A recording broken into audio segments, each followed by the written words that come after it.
Dandelions and soap. What could they possibly have in common? I'm going to tell you about that. A few days ago in a live that I did with my pal Mike, we were talking about taking moments of simplicity in our lives and joy. And one of the examples I gave was washing your hands with a bar soap or dish soap, liquid, whatever, and just taking the time to notice how it felt. Well, as it turns out, I practiced that. My friends practiced that. And I started getting notes from folks telling me, oh, there we go, got rid of the shine on my head. Uh, that it was kind of an amazing little practice to find out. But there's more to it than that. And that's really what I want to talk about. And I'll tie it into the dandelion in just a moment. I was just taking a hot soak thinking about this. I have no plans of coming on here tonight to talk about it. Next thing I know, I'm hopping out of the tub and throwing on my pink robe. And well, here we are. So let's talk about what's marvelous about dandelions and soap. It's not the two things separate and it's not the two things together. It's when you take the time to experience wonder.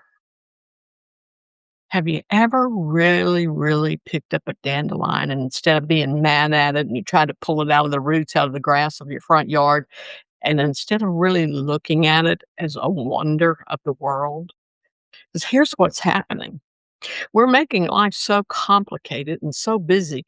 And even for those of us who are retired, we're making being retired complicated.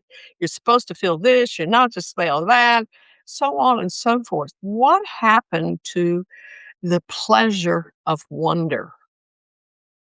My grandson is coming in 2 weeks, and I'm so excited, mainly because I get to see the world through his eyes and experience his awe and wonder. Yeah, he's gonna be 14 soon, so he's starting to be a little jaded, you know how that goes? But I'm gonna tell you what, that boy still knows how to appreciate awe and wonder, and he'll find something and come in and tell me. It'll sound like he's excited, but what he's really telling me is, "This is pretty amazing," and he'll get caught in a loop of talking about things that are amazing and wonderful and never ever have a complaint through the whole thing. And there is the key. You get caught in a loop when you start intentionally focusing on how good your hands feel when you're rubbing them under warm water with soap all over them, or when you put lotion on them, how good does that feel? As simple as it sounds, it really does make a big, big difference. First off, you're signaling to your body you're safe, we're okay, and your body's kind of like relaxing. And when your body relaxes, then the sense of awe can return. The sense of wonder can visit you. And then that leads to another thought and leads to another thought. Kind of like I like to go watch the stars at night, but you don't have to have a big starscape to watch to feel wonder. You don't even have to have a dandelion. What are the things that you do day in and day out? Can any of you tell me something you do the same way every day without any thought? You get up and put on the same robe, or you get up and drink out of the same mug of coffee. You get up and make the same coffee. You get up and run this on same mile. Did you do anything by rote every day? There's a few of you here. I'd love to hear from you. What is it that you do by rote every day that you just put on autopilot and you've lost the wonder while you're doing it? Wonder is a delicious gift for us. Wonder is an opportunity to stop and smell the roses. Wonder is an opportunity to be present with yourself. Because when you're really, really, what's the word I'm looking for? When you're really caught up in wonder, no other thoughts can be in your mind at the same time. It's just impossible. When you're moved by the wonder of a simple little petal from a rose bloom, and its perfection and its softness and its color and its texture, there's no other thoughts allowed. And I think we've made those opportunities in our lives daily rare. I think we've made a choice by going along, keeping with our routines.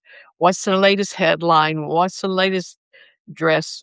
Uh, it doesn't matter what's capturing your attention, but we've made living day to day unduly complicated. And I just kind of wonder if we make the intention to allow ourselves to wonder, to feel the wonder. Rebecca, I'm like you. I love dandelions too, and they're good for bees. I didn't know they were edible, but that's pretty cool to know. Thank you for sharing that. You guys tell Rebecca thank you. They're edible. I had no idea. I just know a lot of people don't like them when they yank them up out of their yards. And I don't have a yard anymore, so that's not an issue for me. And I probably now thinking about it would probably leave if the Monica today had a house, I'd probably leave my dandelions there knowing they're good for bees. So what I'm really asking you all to do is find the mundane in your life and consider a way that you can make it a wonder, a simple wonder. Let me give you an example. It's mundane to take a shower or a bath, right? I'm kind of hoping we all do that every day. Well, short little story here. I ended up living in an apartment I didn't know I was going to stay in, and it doesn't have a bathtub. It only has big, big shower.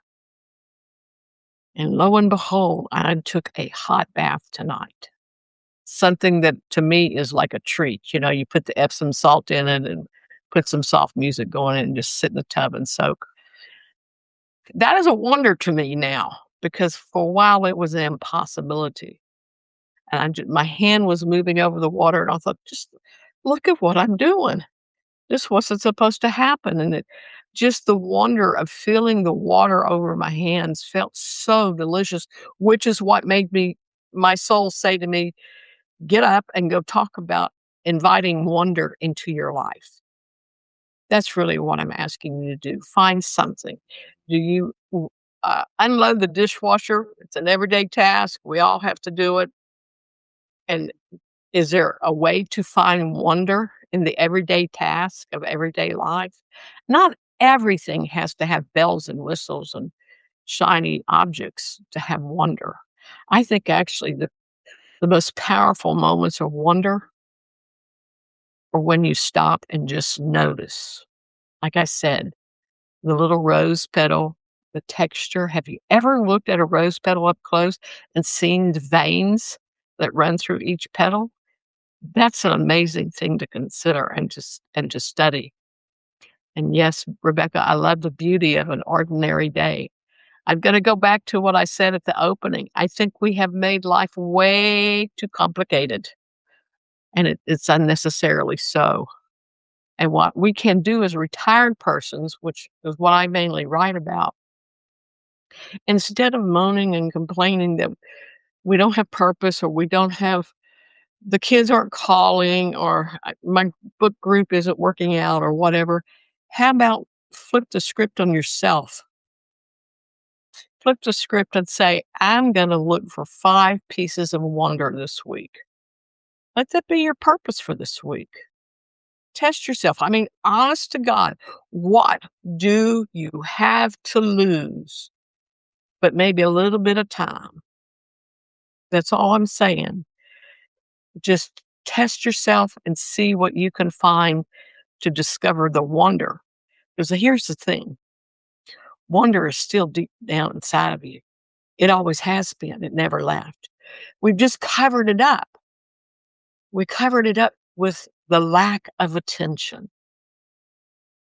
And it's on us, each one of us individually, to give it the attention it so rightly deserves in our lives. That's all I have for you tonight. I hope it's something wonderful to help you set up your week. I hope you have a lovely week. By the way, just want to let you know I put up something called the perks page on my website. You might want to go check it out. I spent about 6 hours on that today. And probably 3 of those 6 hours was me fighting with ChatGPT, and it wasn't a pretty sight, but I won. I'm just gonna say I won that fight. Anyway, and it you know what? ChatGPT is a wonder, whether you like AI or not. To me, it's a wonder. It's not a natural wonder, but it's a man-made wonder, but that doesn't matter. The source of the wonder is not what I'm saying. The wonder is the thing that captures your attention. You wanna be able to use that to direct your attention to allow other thoughts that come to you that will edify your day. Not thoughts of worry, not thoughts of what do I do with it, what's on the calendar, what does the doctor say, not those. You wanna empower yourself with thoughts that edify your life, and you get to open the doorway to those kind of thoughts when you take the time to allow yourself to experience wonder. Thank you for sharing a little bit of a time with me tonight. It's Sunday night, I'm going to bed, y'all, I'm tired. I love each one of you. Have yourself a fantabulous week, and remember, we don't retire, we rewire. Later, Gator.